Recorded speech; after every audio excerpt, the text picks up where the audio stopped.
منا سے 9 کلومیٹر پر ایک بہت بڑا میدان ہے جس کو عرفات کہتے ہیں۔ یہ عرفات کا وہی میدان ہے جہاں قیامت قائم ہوگی۔ حضور صلی اللہ علیہ وسلم نے آخری حجۃ الوداع کا جو خطبہ دیا تھا وہاں جبل رحمت کے نام سے، جبل رحمت ہے، یہ جبل رحمت ہے، اس پر کھڑے رہ کر حضور نے آخری خطبہ دیا تھا جمعۃ الوداع کا۔ اس کے اندر ایسی خوبیاں تھیں کہ آج بھی یونائٹڈ نیشنز کے چارٹر کے اندر سرکار کے خطاب کے تمام چیزیں شامل ہیں۔ مساوات، آزادی، اخوت کے بارے میں حضور نے جو اپنے خطبے میں فرمایا تھا، UN کے منشور کے اندر آج وہ تمام چیزیں شامل ہیں۔ علاوہ ازیں وہاں پر ایک مسجد ہے جس کا نام ہے مسجد نمرہ۔ یہ مسجد حضور صلی اللہ علیہ وسلم کے نماز پڑھنے اور دیگر انبیاء کے بھی نماز پڑھنے کی ہے، لیکن اب عرفات میں آپ کو کیا کرنا چاہیے یہ غور کریے۔ اب جو فجر ہوتی ہے وہ 9 تاریخ ہوتی ہے۔ 9 تاریخ آپ اپنے وطن میں بھی رہیں تو یہ ایام تشریق شروع ہو جاتے ہیں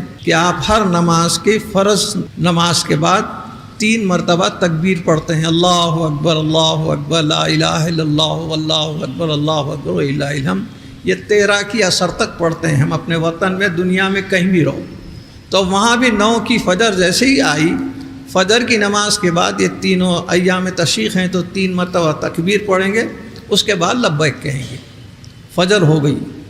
اب اس کے بعد اس روز کا بڑا اہم ایٹم ظہر کا ہے۔ سرکار دو عالم صلی اللہ علیہ وسلم 9 تاریخ کو، اور یہ 9 تاریخ ہی حج کا دن کہلاتا ہے۔ 9 ذی الحجہ کو ہی حج کا اصل دن کہتے ہیں، کیونکہ وقوف عرفات یعنی دوسرا جو فرض ہے عرفات میں ٹھہرنے کا وہ 9 تاریخ کو ہی ادا ہوتا ہے۔ تو اب عرفات کے اندر آپ کے بڑے بڑے ڈیروں میں ٹھہرتے ہیں، منا کے ویسے چھوٹے چھوٹے ڈیر نہیں رہتے، بڑے ڈیروں میں آپ کے قافلوں کو ٹھہرا دیتے ہیں۔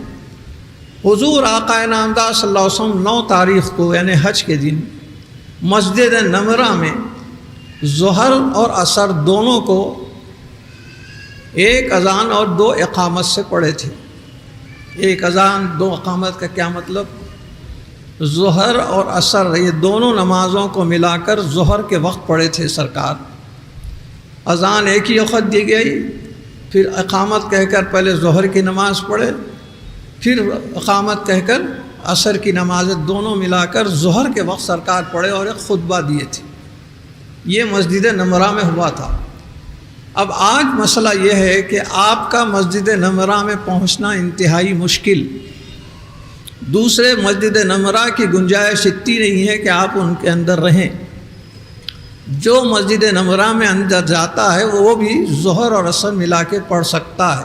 سب سے بہتر چیز ہے مسجد نمرہ نہیں جانا، اپنے ہی خیمے میں ظہر کی نماز ظہر کے وقت، عصر کی نماز عصر کے وقت پڑھ لینا۔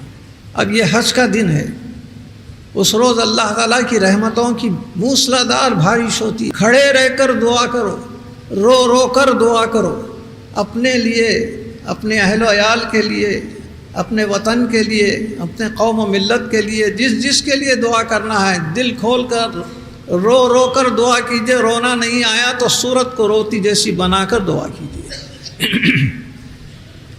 سبحان اللہ والحمد للہ ولا الہ الا اللہ واللہ اکبر وللہ الحمد کی زیادہ تکرار کیجیے اور اللہ سے خوب دعا کیجیے۔ اب یہ کب تک ہے؟ غروب آفتاب تک۔